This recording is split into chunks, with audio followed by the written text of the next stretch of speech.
In this quick tutorial, we are going to show you that how to view someone's profile without them knowing. It's super easy and we will make sure you get it right. Just make sure you are logged in and using the latest version. Make sure to watch the complete video and follow each step carefully to avoid forgetting anything and making mistake.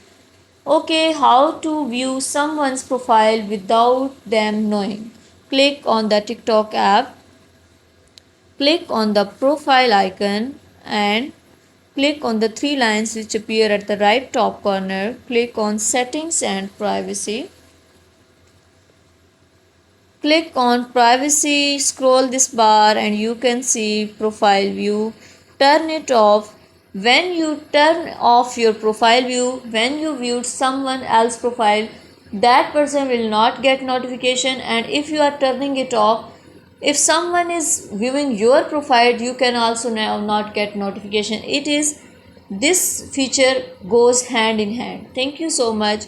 Please consider showing your support by commenting, liking, sharing, and subscribing to our channel for more valuable content in the future.